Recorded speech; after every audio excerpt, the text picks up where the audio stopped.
was thinking about this before coming in. Is there anybody in the room that's never heard the words Satipatthana Sutta? Okay, bitchin', thank you. You just gave me an excuse to talk about this. So you're familiar with the old man. He taught for 45 to 49 years, depending on which scholar or which historian you like. And there is in the earliest tradition of the recorded teachings of the Buddha are what's called suttas. And suttas is like, you could translate it as like teachings or conversations or, yeah, teachings or conversations. That's a good way to read it. And in one of these, and this is something that you can imagine a traveling monastic meditation teacher who walked India for 45 to 49 years. You can imagine how many times he gave his meditation instructions.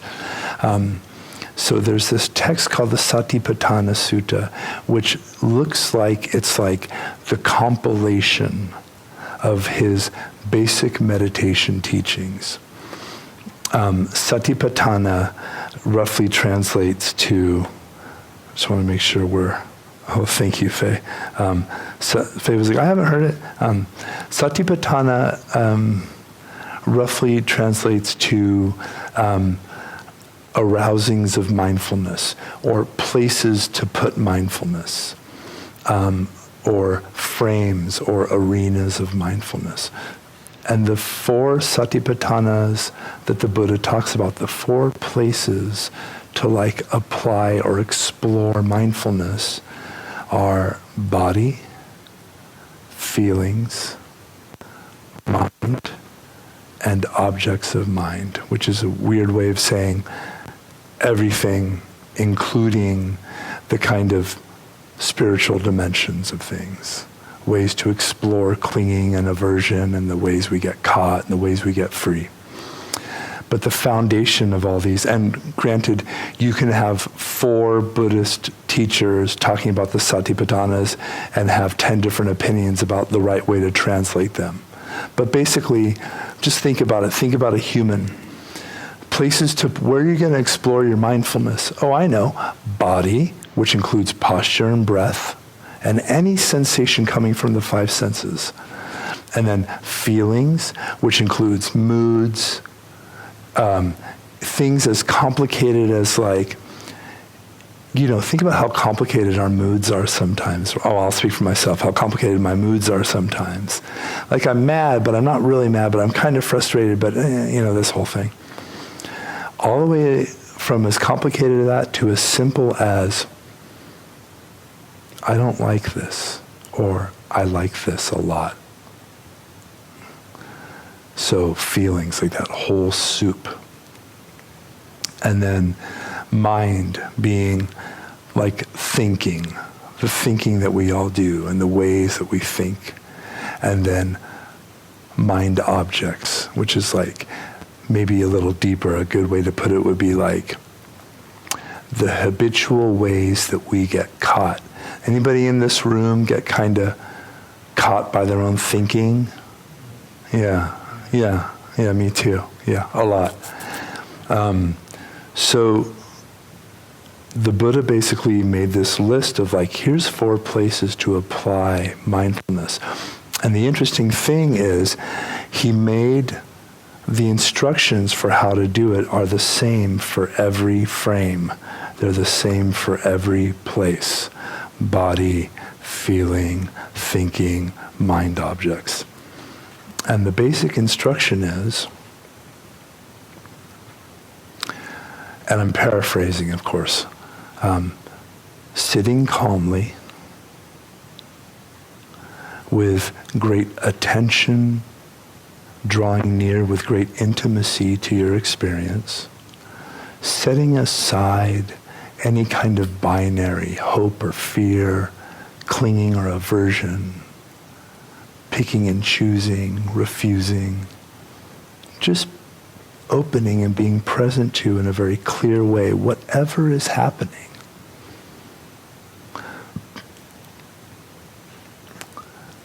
This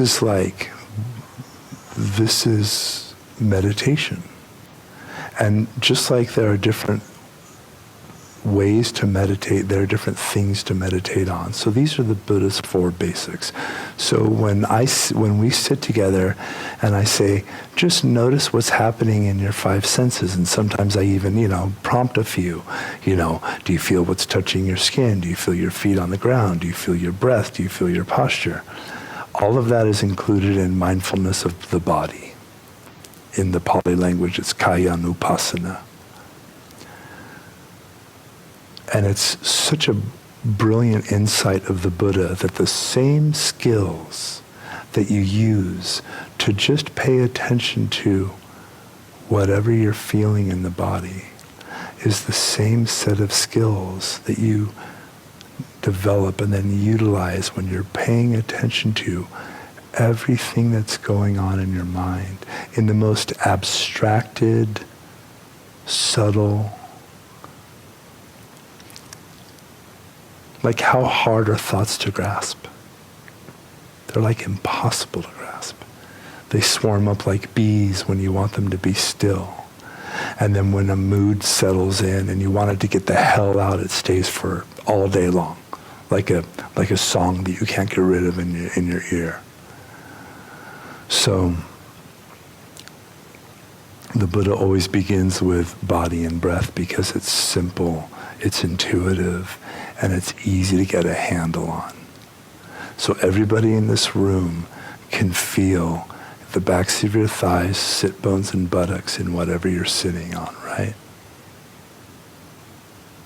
Just the simple act of bringing your attention to that immediately starts that loop of connecting your prefrontal cortex, your attentional kind of part of your brain, into your sensory apparatus, into the oldest parts of your brain, brainstem, amygdala, etc.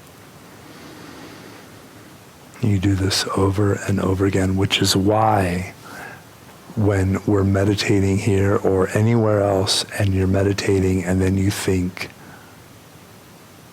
whatever intrusive thought it is, or you hear a sound and then you start telling a story about it and you're like, oh my God, where did I go?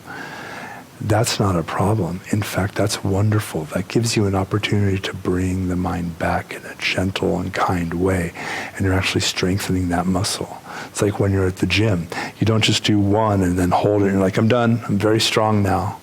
You do it over and over and over again. You're developing this neurological pathway. You're developing these attentional muscles. Okay, any questions any questions on that or the bigger framework? Yeah, sure. Thank you.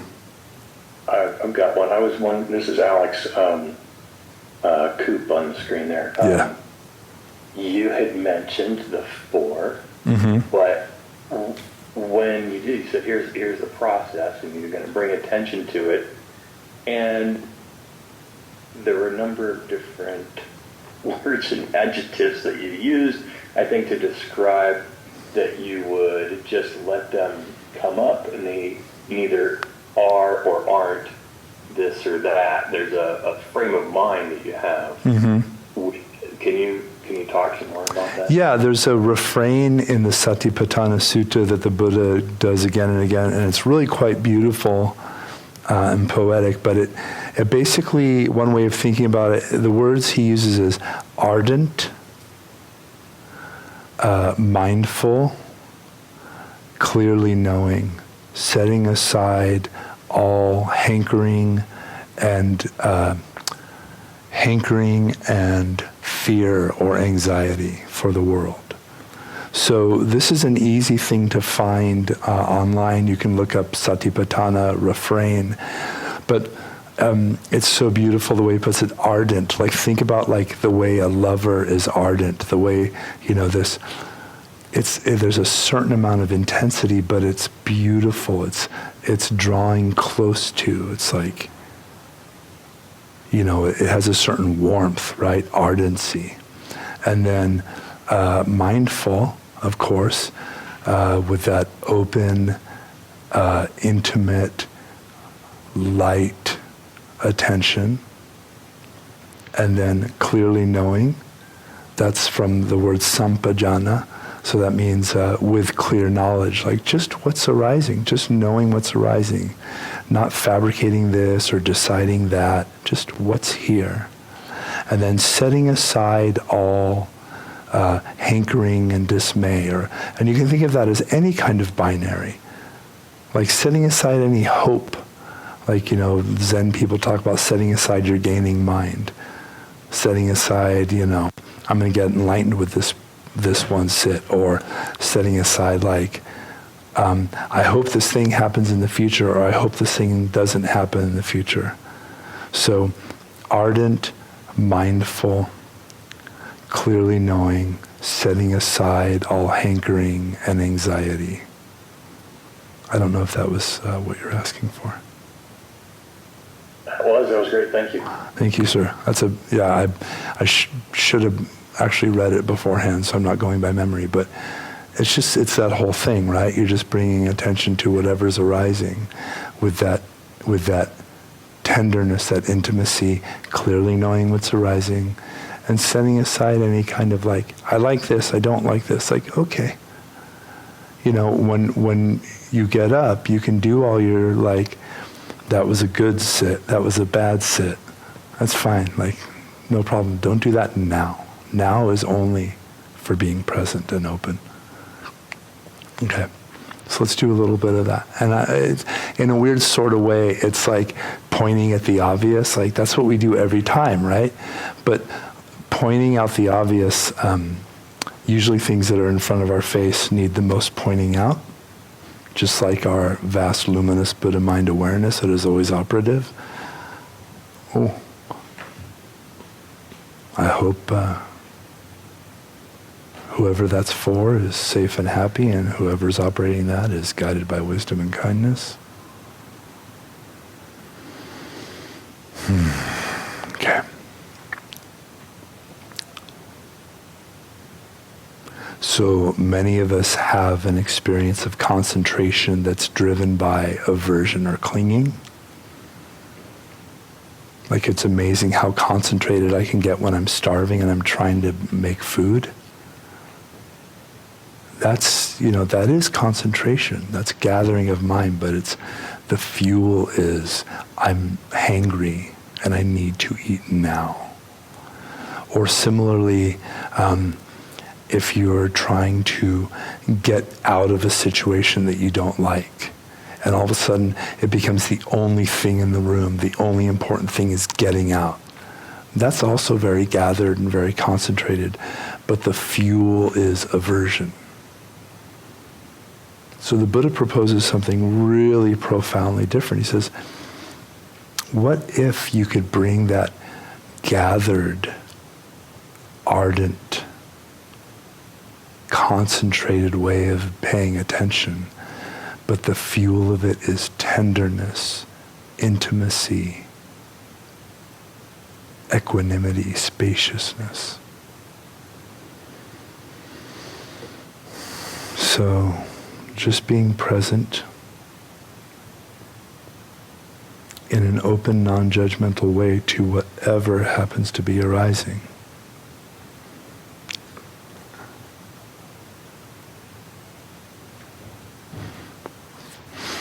And that includes not making the decision that cars or doors slamming or people walking or talking is a problem. And they're not allowed in our meditation. That's just a decision that you make. That's not some kind of rule or cosmic law. The sounds that arise while we meditate are just arising. They're here just like we're here. Even the agitations of the mind, the way the mind kind of bops around and forgets what it's doing.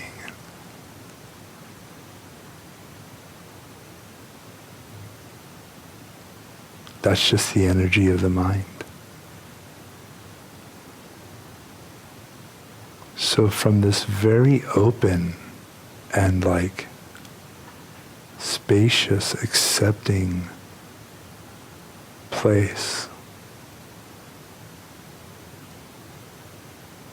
I invite you to just notice what the body feels like right now.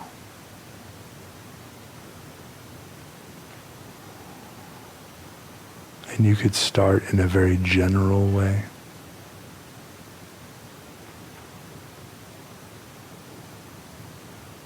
Like just kind of noticing the entire body and whatever sensations are arising from it.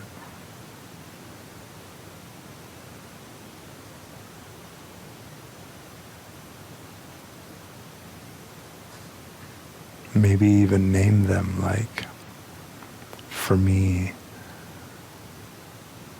my right knee is a little tender.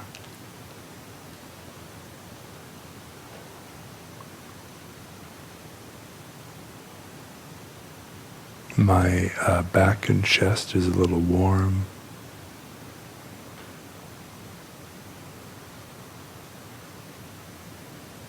Feeling the weight of my hands in my lap feels very stabilizing and comforting.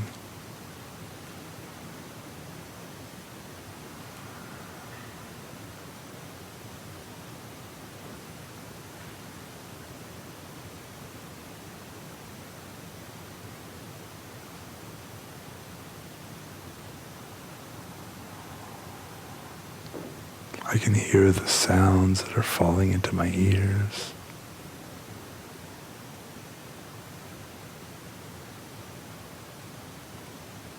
I'm noticing the light and shadow upon my eyelids.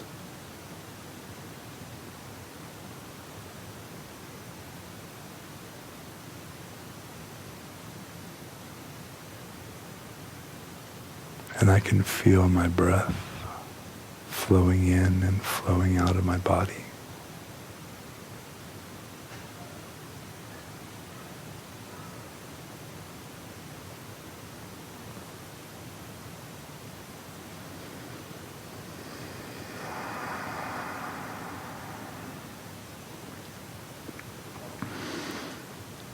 And I noticed I was slouching a bit, so I'm straightening up.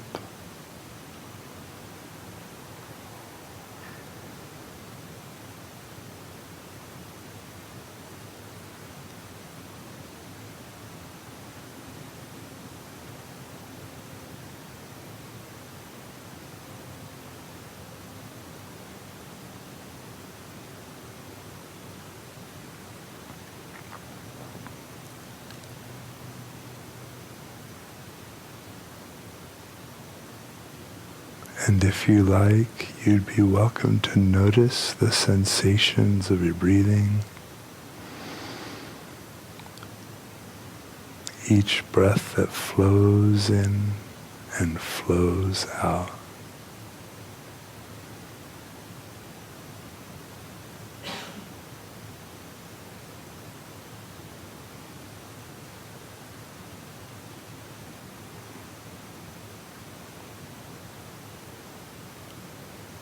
And if you like, you can make that the focus.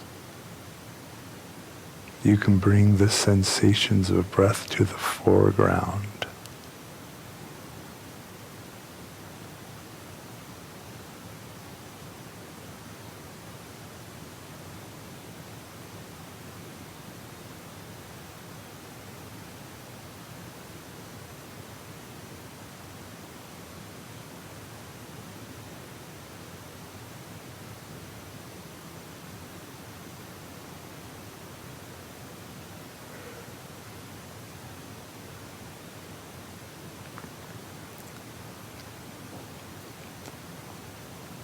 And you can stay just like that, watching each breath flow in and out. And if you like, you could also notice each in-breath and mentally say in, and notice each out-breath and mentally say out.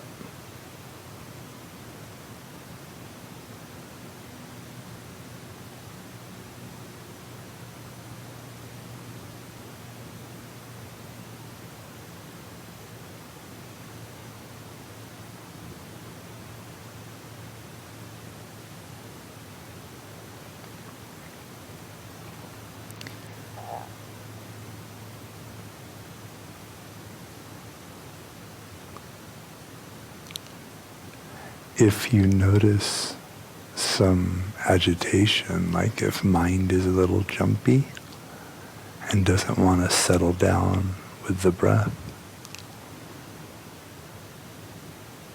I invite you to expand your frame of reference from just the breath to the whole body with each breath.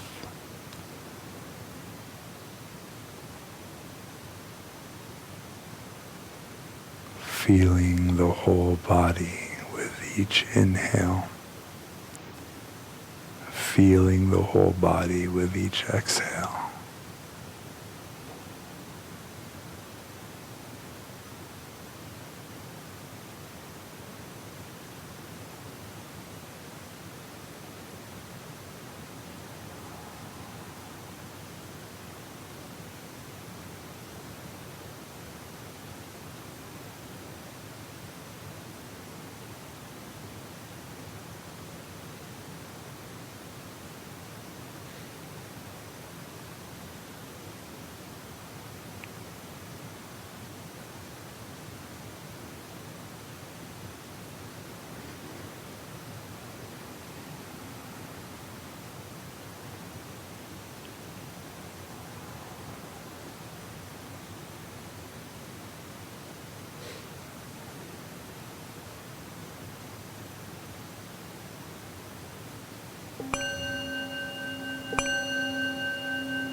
Please feel free